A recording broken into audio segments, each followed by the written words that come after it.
हालात इतने विकट खराब है।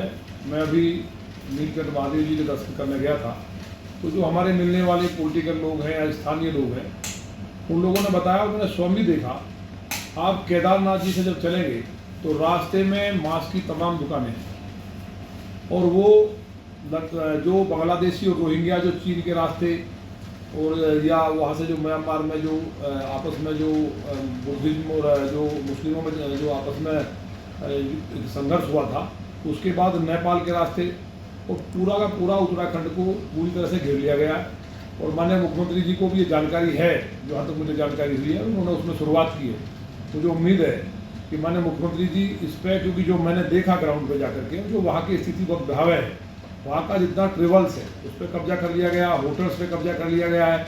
लोग वहाँ धार्मिक भाव से जाते हैं, सब्जियों के अंदर मांस मिला देना और धर्म को कहीं ना कहीं भ्रष्ट करने की प्लानिंग करना, और कलावा बांध करके तिलक लगा करके वहाँ लड़के, जब हमने पूछा तो यूसुफ नाम बताया, उससे पहले कुछ और नाम बता रहा था, कलावा बांध रखा था। तो ये स्थिति, क्योंकि मैं वहाँ एज ए पोलिटिकल पर्सन नहीं बात कर रहा था, जो मेरी सिक्योरिटी थी उसको भी अलग कर दिया था, क्योंकि वहाँ की जो स्थिति है, उत्तराखंड के अंदर 5% अल्पसंख्यक समुदाय के लोग रहते थे जो मूल निवासी हैं हरिद्वार जिले के आसपास।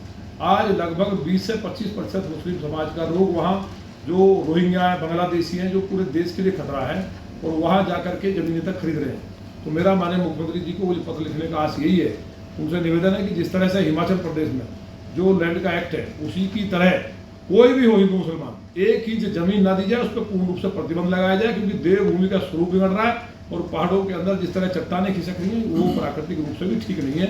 और ये जो वहाँ लगातार होटल्स खरीदने के बाद और जो गतिविधियाँ बढ़ी हैं, जो हालात है, लोग पलायन कर रहे हैं, वो बहुत भयावह स्थिति है।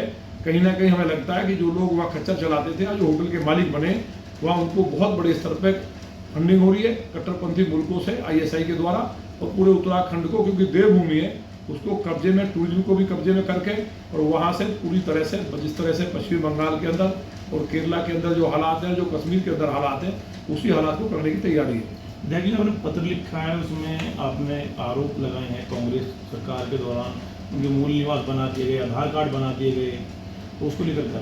देखिए, कांग्रेस के टाइम में जितना यहाँ देश के अंदर बांग्लादेशी आया, भारत के अंदर केवल अगर बात दिल्ली की जाए तो लगभग 20 लाख रोहिंग्या और बांग्लादेशी है। दिल्ली के अंदर तो लगातार अरविंद केजरीवाल जी की सरकार का एजेंडा है कि ट्रेन भर भर के ला करके बसाया जा रहा। मेरे यहाँ भी झुग्गियाँ पड़ी हुई हैं, आप लोगों ने स्टोरी की थी। उनके वोट दिल्ली के हैं, राशन कार्ड दिल्ली का है, वोट डालने के लिए दिल्ली जाते हैं। तो ये भयावह स्थिति है। मैं माननीय मुख्यमंत्री योगी आदित्यनाथ जी को इस बात के लिए बधाई देना चाहता हूँ कि उन्होंने एक सर्चिंग अभियान का आदेश दिया है, और जिन्हें पहचान करके यहाँ से वापस उनके देश छोड़ा जाएगा। इसी तरह से हमें उम्मीद है कि उत्तराखंड के माननीय मुख्यमंत्री इस जो वहाँ के जो हालात है, इसको गंभीरता से लेंगे। कांग्रेस के बारे में तो बात करना ही इसलिए खराब है क्योंकि कांग्रेस ने तो पूरे देश को पूरी तरह से विदेशी ताकतों से मिलकर के ये तय कर लिया था कि भारत किस तरह से गुलाम हो।